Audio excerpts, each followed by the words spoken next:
بسم الله الرحمن الرحيم. إن شاء الله برعاية إيزي فوركس هنشرح أو هندي كورس كامل عن الفوركس للناس المبتدئين أو لسه مش فاهمين الفوركس إيه وإزاي نربح منه، وإيه المجال اللي الناس عملت منه الأرباح دي كلها. تمام. إن شاء الله هناخد في الكورس ما هو الفوركس، وهنعرف يعني إيه فوركس، شرعية التداول في الفوركس، آلية تحرك السوق، يعني ايه السوق بيتحرك ازاي، مين اللي بيحركه، مين الأطراف اللي بتتحكم في السوق، ازاي السعر بتتحرك تنزل أو تطلع، والعملة بتقوى ازاي وبتضعف ازاي، كيفية المتاجرة، ازاي أنا نتاجر، ازاي اصطاد الفرص، آه، من أين تأتي تزاور الأموال، يعني الأموال اللي احنا بنودعها أو بنسحبها مين، بتيجي منين وبتروح فين. شرح منصة الميتا تريدر، وده شيء مهم جدا لأن المنصة دي كل الناس بتحلل عليها السوق وبتعرف السعر نازل أو طالع ازاي، ودي إن شاء الله هيبقى ليها قسم كبير في الشرح معانا.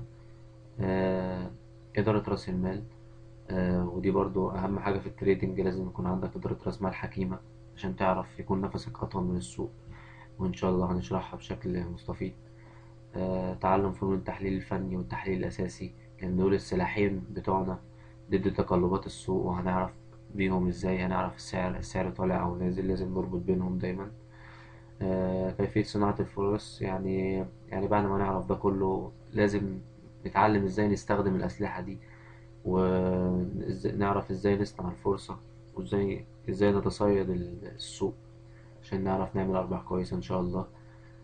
كيفية اختيار البروكر المناسب، الشركة المناسبة اللي نتاجر معاها، آه، ايه مواصفاتها.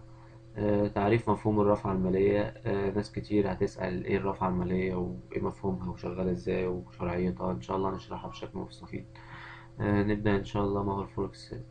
كلمة فوركس معناها بالانجليش فوريجن اكسشينج، يعني تبادل العملات او تداول العملات.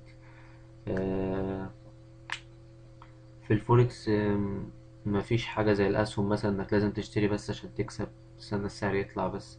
لا، الفوركس ممكن لو عارف إن السعر هينزل تبيع وتكسب، ممكن تشتري وتكسب.